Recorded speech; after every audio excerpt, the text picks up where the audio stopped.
Okay, so I was pleased that the pigeons had been to the garden, but I want some other birds to come and visit. We have made sure that there's water now in our bird feed. Have a little look. We've popped clean water in there every day. We've got some different types of seeds for the birds. And Miss Hammond, you weren't completely wrong. We found out that you could put leftover things like potatoes in and the birds might like them. So we're looking and hoping now that we've got it set up properly, that we'll have some other visitors to our gardens and not just the pigeons. Okay, I'm going to have a little look around though and see if I can find any evidence that other birds have been in our garden. Okay, I was just having a little look around, being a bird detective, and look what I've spotted. It's a tiny white feather. I wonder which bird this was from. I've got another feather inside, but it doesn't look like this one. Let's go and have a look. Okay, so this feather is so much bigger. It's been made into a pen. I wonder what's the difference. I wonder if all birds have different feathers. See if we can find out. Okay, so I've found 2 books about feathers, but which one is going to give me information? Let's have a little look.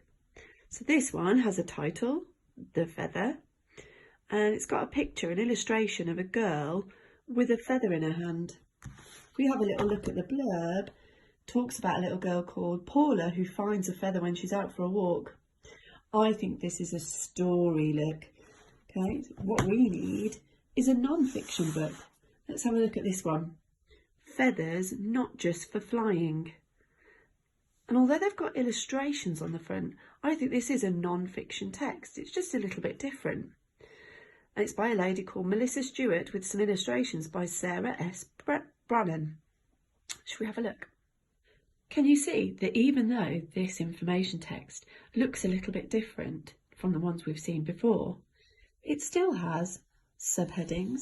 So the bigger text is, we can read like a subheading telling us what the page is about. Then we've got information, and we've got images and captions underneath the pictures too. Wow, look at all these different feathers. Not just big or small, some of them are completely different. Let's have a read. Birds and feathers go together, like trees and leaves, like stars and the sky. All birds have feathers, but no other animals do. Most birds have thousands of feathers, but those feathers aren't all the same. That's because feathers have so many different jobs to do. Feathers can warm like a blanket. On cold, damp days, a blue jay stays warm by fluffing up its feathers and trapping a layer of warm air next to its skin, or cushion like a pillow. A female wood duck lines her nest with feathers she plucks from her own body.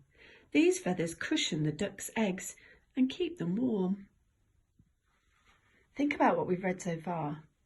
How does this bird keep warm? You might want to pause the video here and have a talk about it, or even, just like we do when we're reading, go back in the video to see if you can find the information. Yes, that's right. They fluff up their feathers, trapping a layer of warm air next to their skin.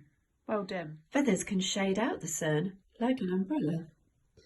As a hungry, tri-coloured heron wades through the water in search of food, it raises its wings high over its head. The feathers block out reflections from the sky and shade the water. This makes it easier to spot tasty fish and frogs. Or protect skin like sunscreen. On sunny summer afternoons, red-tailed hawks spend hours soaring through the sky in search of prey. Their thick feathers protect their delicate skin from the sun's harmful rays. Feathers can soak up water like a sponge. On sizzling summer days, a male sand grouse cools off by soaking his belly feathers in a watering hole. Then the proud papa flies to his nest while Dad guards his chicks. The little ones suck on his feathers to quench their thirst. or clean up messes like a scrub brush.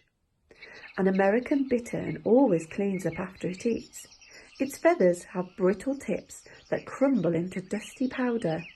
The powder is perfect for scouring away the dirt and slimy fish oil that sticks to its feathers.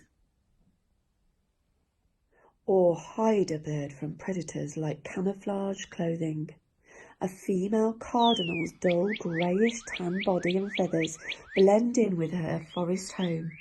They help her hide and protect her nest from enemies while she sits on her eggs. So why is it important for this bird to be able to camouflage in the trees?